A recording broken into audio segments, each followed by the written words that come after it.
just asked me a little bit about how to be safe while you're on keto. So just to dive into the dangers of keto a little bit, what happens with keto? Oh, by the way, we should plug the Madison. Will you plug? We're here at Iron Fire. It's a co-working space in Long Beach, California, started by my brother here, and Madison invited us out, and we're circulating some energy with some entrepreneurs, some startups, some consultants, and some different people in the industry, and we're talking about keto and diet. And the brain is made of fat. It doesn't need sugar to run on. It's one of the biggest misconceptions. He was sharing with me that he's on keto, and I felt like I should jump in and share a couple of things.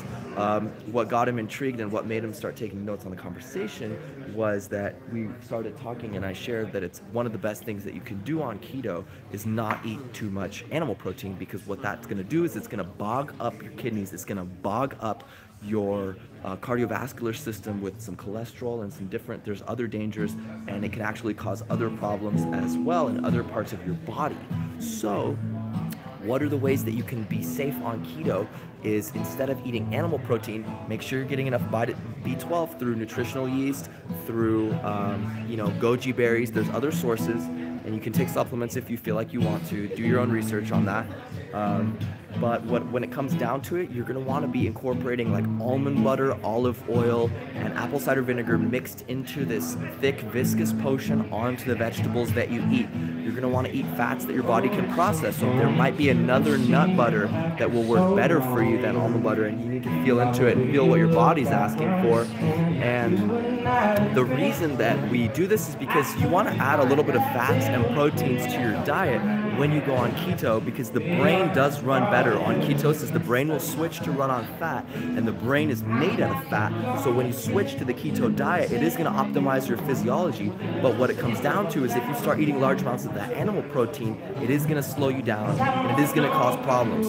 So super important to make the transition in a way that's effective, and make the transition in a way that's not going to impact your metabolism in a negative way. So I just wanted to share these tips. When you're making your sauces for your vegetables, if you're sprouting legumes, if you're sprouting mung beans, or if you're sprouting lentils, it's a great way to get your protein when you're on keto. And you're not going to be eating the rice, you're not going to be eating the potatoes, you're not going to be eating the wheat and these other starchy things. You can eat them in small amounts. So you do want to put these nuts and these other types of vegetables back into your diet, and one of the best ways to do it is with these thicker products. You don't need to do dairy, and you don't need to do meat. If you want to do small amounts, you can, but don't shift that to being the majority of your diet, because although you will be technically in keto, you're going to be causing a metabolic, you're going to be taking a metabolic hit, and it's not going to be beneficial in the long run. So I just want to encourage you guys to do your research before you jump into these types of things, because they are good and there is merit to these types of diets, but you want to be aware of what you're getting yourself into.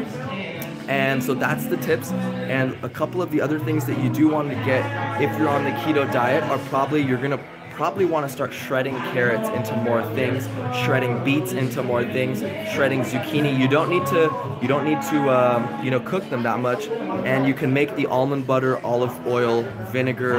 You can add cayenne, turmeric to it. You can saute onions and garlic and add those into it, and you can make a bunch of it at the beginning of the week, so you have this viscous, flavorful sauce that you can add to pretty much anything and season as you want as the week goes on. And you can make a couple different things. You can grill some different types of things and set them aside and do like a half meal prep. You can also ferment veggies. So what that is you shred carrots, or you chop up cabbage really small. You chop up these veggies really small, and you sprinkle some apple cider vinegar on it, and then you season it a little bit with some herbs and maybe some turmeric and other things, and you let that sit. A couple days in, when you're making your next meal, you pull that out. It's going to be a little bit crunchy, it's going to be a little bit fresh, depending on how big you chop it. Then you can add that back to your food. It's a great way to incorporate raw. It's a great way to avoid having to cook. And keto is good if you do it right. I hope this was helpful. If you guys enjoyed the video, hit us with the like button.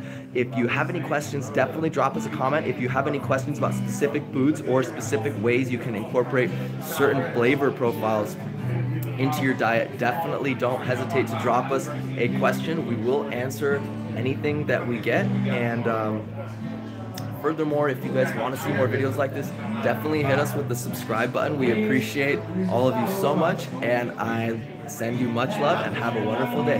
Peace, you guys. Bye.